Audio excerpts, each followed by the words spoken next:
So number one question po is, explain and elaborate the phrase, give a man a fish and you feed him for a day. Teach a man how to fish and you feed him for a lifetime. So sa phrase po na ito is, ang ibig sabihin po nito is, turuan mo ang isang tao kung paano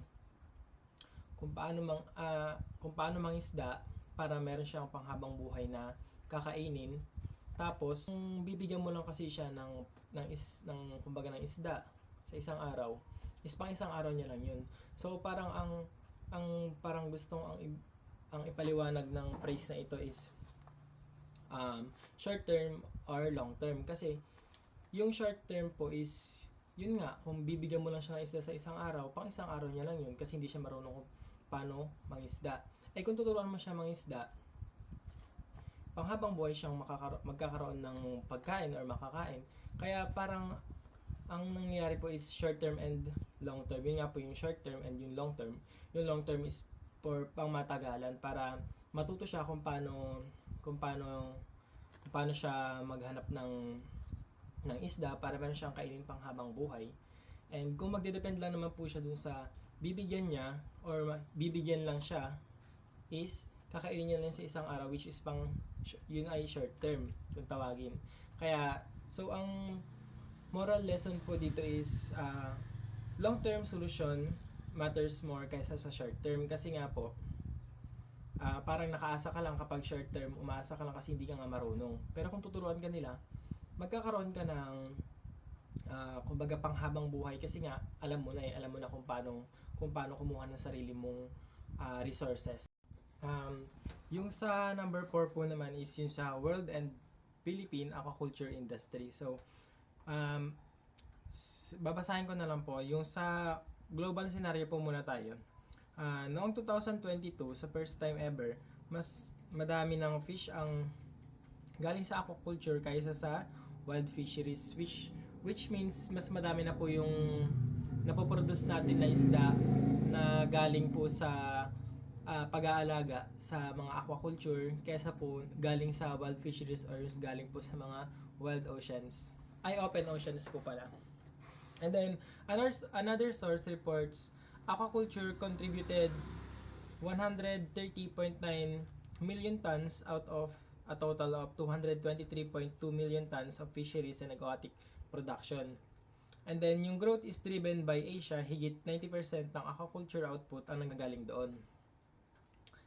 And then sa Pilipinas naman po, nung 2020, aquaculture produced around 826 metric ton valued at $1.89 billion, accounting for 1% ng global aquaculture output. Aquaculture made up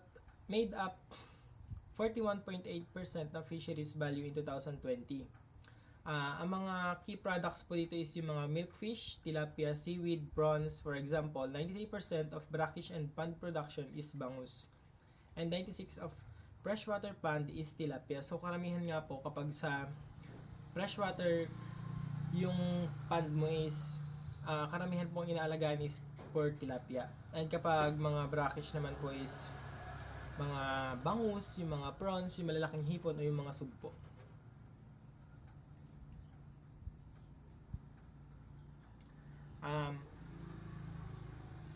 Ang summary naman po nito is, sa global po is, aquaculture is now a primary source of fish, rising fast but faces sustainability and environmental concerns.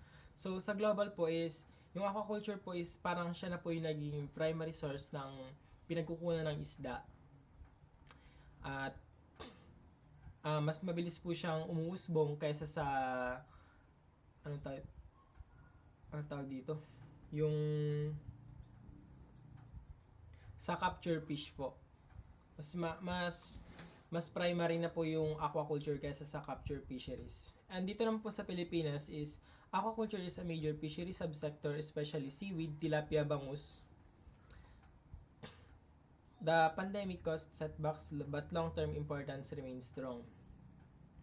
Sa aquaculture naman po dito sa Pilipinas is madami po siyang major subsector which is seaweed, tilapia at bangus. So sa pangatlo naman pong questions is explain the concept of Blue Revolution, cite some examples and your thoughts about it, pros and cons. So ang Blue Revolution po is para siyang yung mabilis na pag-arise ng aquaculture sa Pilipinas. Kumbaga, para din po itong yung Green Revolution in agriculture. So, ang example po nito is intensive fish ponds, cage culture, large-scale seaweed farms, parang dito rin po yun sa Pilipinas and meron din po ata sa ibang bansa. So, yung mga pros po niya is boost protein supply kasi po, sabi nga po nila is yung cheapest cheapest protein is fish. Kumbaga, yun yung pinaka cheapest na pinagkukuha natin ng natural na protein. And also, source of livelihood and rural development. Yun nga po, isa rin po siyang source of pangkabuhayan dahil po meron din po tayong, lalo na po dito sa rural, dito po sa probinsya kasi po pinagkakitaan siya ng mga mangingisda, yung mga mandaragat, mga ganyan. Yun. Tapos sa cons naman po is environmental risk katulad po ng habitat loss or sa pollution sa water, ganun. Tapos disease outbreak and also socio-economic inequalities, yung mga smallholders versus the corporates. Kasi po, wala pong laban ng smallholders sa mga corporates kasi meron sila mga makinarya na nagpapagana,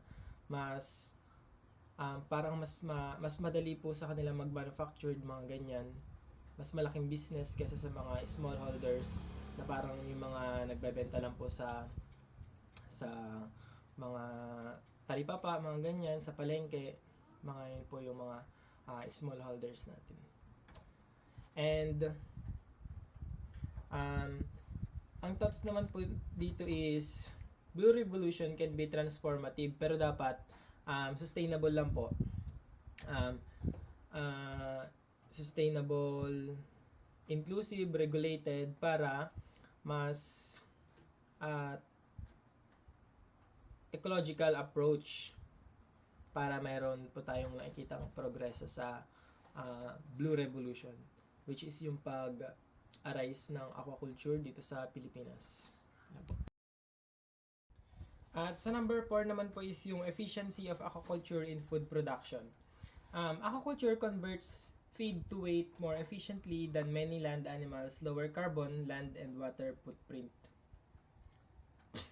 So ayun nga po, aquaculture is syempre mag-aalaga tayo para meron tayong anihin at produces more fish protein per unit input and can grow year-round in controlled environment. Parang yun nga po, sabi ko kagaya nung una is ang pinakang cheapest source of protein po natin is isda, which is yun yung pag-aalaga ng isda at para meron tayong anihin kapag hindi na kayang supplyan yung demand dito sa atin sa Pilipinas. It supports food security and nutrition especially in regions like Asia and the Philippines. Kasi sa aquaculture, kung meron kang parang sa agriculture din po na kung meron ka din, meron kang aanihin. Sa atin naman po as a fisheries, kung meron kang aalagaan, meron ka ring aanihin, parang ganun.